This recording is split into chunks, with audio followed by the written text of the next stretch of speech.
Hello, it's time for our third episode when we're going to talk about different upholstery materials and different tips when it comes to environmental friendliness when it comes to those. And I realized quite quickly when I prepared for this one that it's actually very lot of information, and I think I'm going to do more small short films about specific subjects in this as well when it comes to the different uh, materials, because just to get you started, I'm gonna start talking about two different materials, and there is so much information about these different materials. And one thing that I think is important when it comes to environmental friendliness is actually durability, that you have something that will last you a long time. And there is two different types of foam materials that you use in production. Latex and synthetic foam comes in lots of different forms and shapes, and that's why it could be a very long film, because the main two materials here, you have regular foam like this, comes in all shapes and sizes, everything like in this one where you have a roller brush, and here you have the kind of sponge that you use when you wash up your dishes and so on. So you have a lot of different types of foam. But what I think is very important is that you always check the weight of the material, because if you want a good quality foam, it should have a high density. If it doesn't, it's probably cheap and it won't last you at all. If you feel that it's no weight in it, like a roller sponge like this one, then actually don't buy it, because it won't last you at all. It will start crumbling after a few years, and you will feel exactly where you have been sitting in the sofa. There will be a hole there very quickly. So what you will want to be looking for is the density of the material, and if it has a high density, it's a heavy material. So for example, natural latex, it's natural quite heavy, but natural latex comes also in different shapes and different forms. This is 100% natural latex, and it has matured naturally. But you can also mature natural latex with chemicals, and then of course it's not 100% natural anymore. And you can also mix together synthetic materials together with natural latex, and then of course you do not have a biodegradable material anymore. So check that when you buy natural latex, that is 100% natural latex, and that it is not matured with dangerous chemicals, because then it's not natural no more and it's not biodegradable.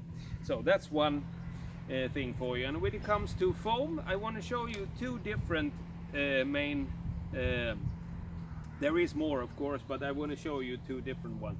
This one here, it says in German here, Kaltschaum, because it's made in Germany, and Kalskum in Swedish, or cold foam in English. It's molded in casted in a mold, sorry, and actually to get the same the right density from the very beginning. And you can also feel on this one it's not that light, and you get exactly the density you want. Now this one is a very soft one, made for people who want a softer type of mattress. Of course, then it's not that high density in it, but you can get it in all different densities. And if, for example, if you looking on a sofa cushion, you could actually feel it should be quite heavy if you want a good quality sofa cushions. If you feel the sofa cushion and it's very light, don't buy it.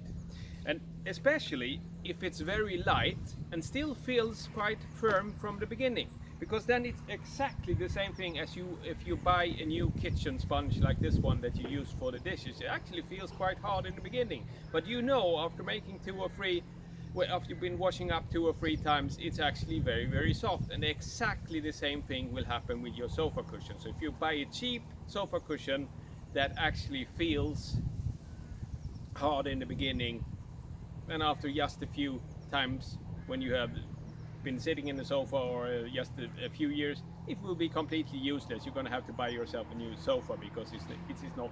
So these materials, in my mind, should not be used at all to make sofas. But so that's just a few things. And actually there is more types of course, as many people know, it has a lot of different names. Here in Sweden we normally know it under the brand Temple, but it's also known as a memory foam or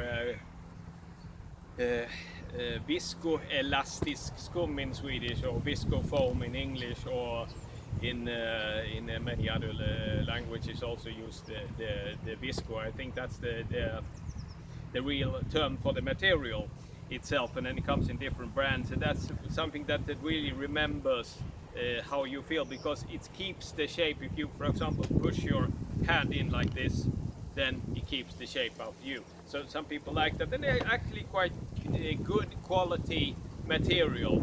It doesn't deteriorate so fast as regular foam can do. So I would say that it has a high density as well, so it's a good material, same as latex or natural latex. So it's a good material, but of course it's synthetic. It's not at all biodegradable or anything like that. So if you're looking for a biodegradable material that can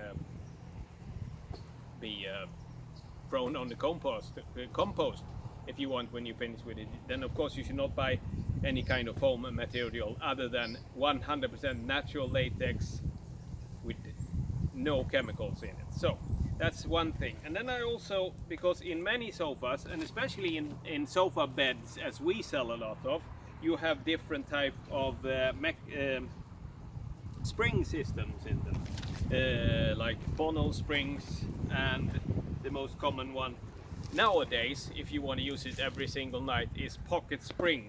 And this is not bad to have in the sofa, even though it's made in metal, and often the springs are in polyester. It is in a polyester bag and so on. But it helps to keep the sofa. You will have a sofa that will last you a long time, and it's actually good to have a sofa with the spring system. So your weight is distributed evenly throughout the bed when you sleep at night. So I would actually recommend to have a spring system in the sofa if you want to use it every night. An alternative to that, if you absolutely want to go 100% natural, you should use a natural latex mattress, a quite high density one, so you get a firm mattress, so then you can use it every night. And of course you can use different types of futon mattresses and so on, if you, but remember, futon mattresses, they are very hardcore and quite hard to sleep on, so you have to like really be hardcore sleepers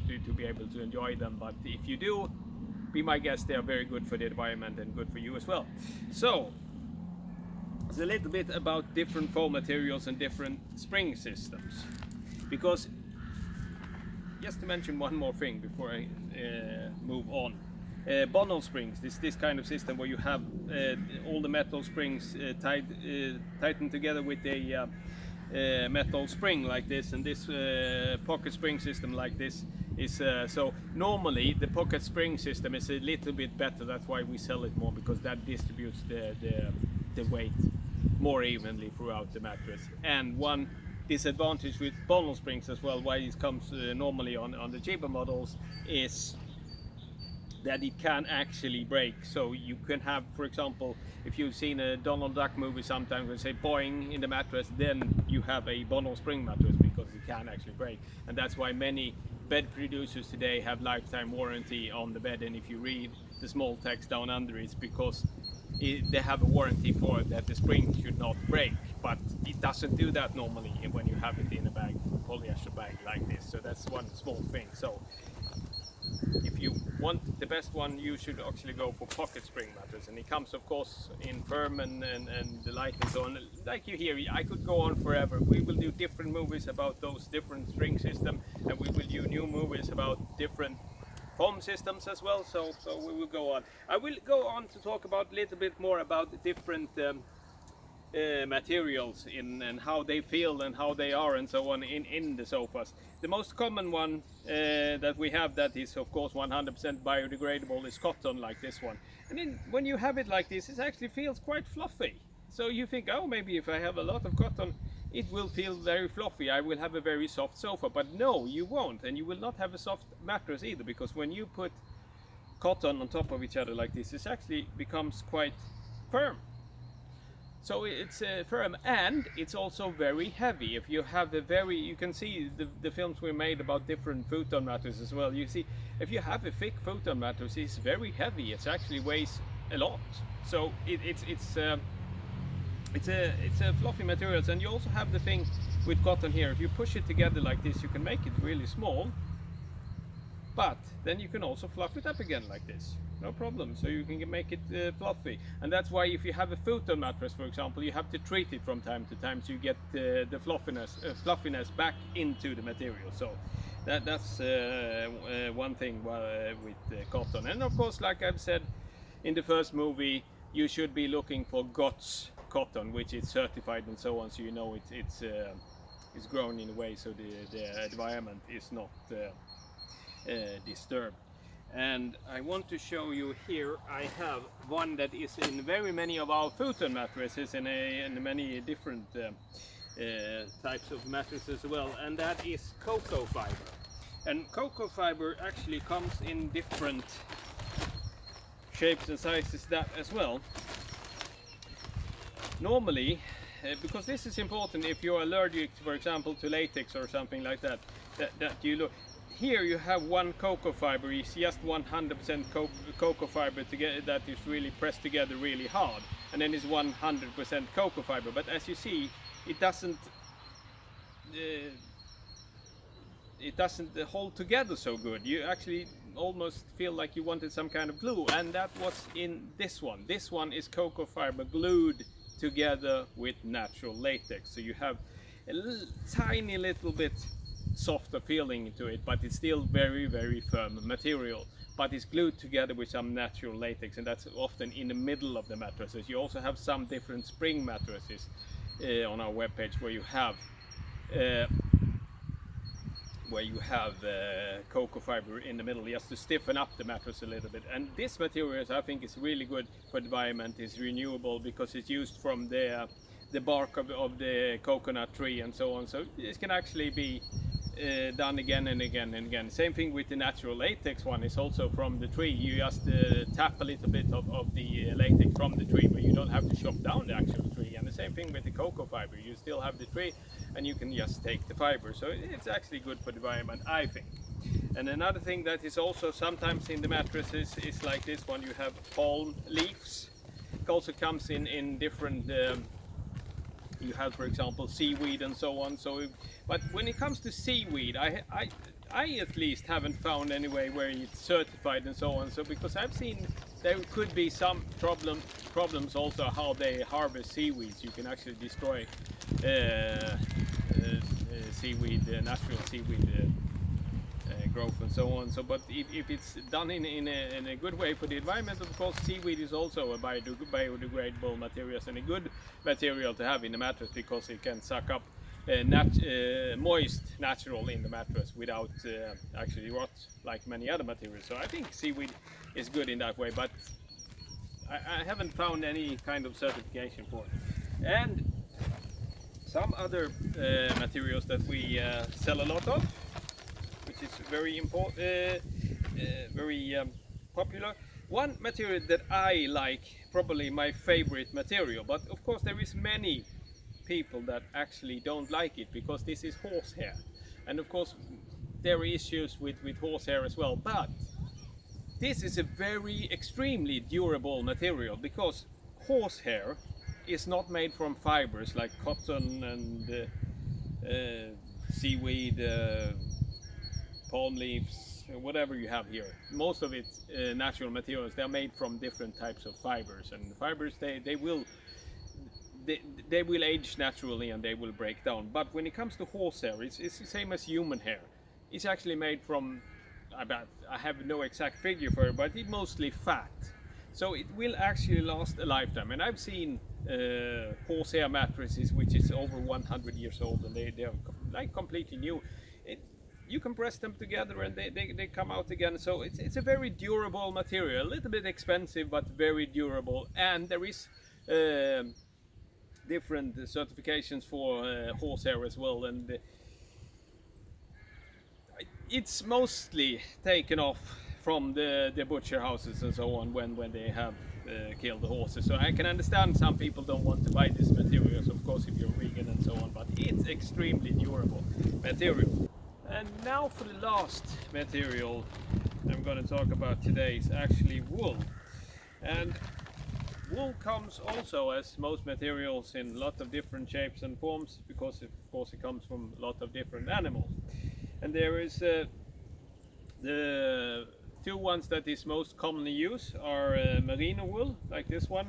It's quite white and actually quite good to use in clothing and so on, and where you want wool in the textiles and so on, because it has a natural white color. And of course there is a lot of different certifications for these materials as well, and this is more like a regular wool and so on. So I would of course like to recommend you to buy Swedish wool, but actually Swedish wool is not so common, because most wool that we use in Sweden, most sheep that we have sheep farming in Sweden, they don't use so much of the wool. They actually farm the sheep mostly for the meat. So we are working on that, but it's difficult to find. So most of the wool that we use comes from the outbreedings in Europe. And so on, because there's also been a lot of different issues about sheep farming around the world. But there is different types of wools, and they have different ways to how they perform in the mattresses and so on. But wool is the same as cotton. It's not actually that soft material as you could think of when you have it in layers like this. You can actually think of if you have a wool clothing, that won't be that soft to sleep on, even if but it comes for any firm materials. If you put that in layers on top of each other, the top one will actually be softer, of course. So it will be soft if you have a lot of layers of wool, but regularly wool is quite firm material. And one wool that we sell more and more of, actually, which is a very interesting wool, and probably the reason why we sell it, is camel wool, because camel wool, of course, the camel lives in the desert, where it's very warm in the day and very cold in the night. So it actually gives you a little bit of a warmer feeling during the cold nights, and it gives you a little bit of a warm. I think I said that wrong. It gives you a warm sensation in the cold nights, and it keeps you cool in the warm summer days. Maybe you think warm summer days won't be a problem here in Sweden, but we do have them as well. So then it can actually be good to have some kind of cooling effect. And regular wool only have the warming effect. They don't have any cooling effect at all. So that's the difference between those two. And as you hear, I could go on forever. There is so many different types of materials, and there's so many different things to be said about them, different certifications for every single material here. And that's why I said, like I said from the beginning, I will make more films about this different materials and talk about that. But that's all for today. Thank you very much.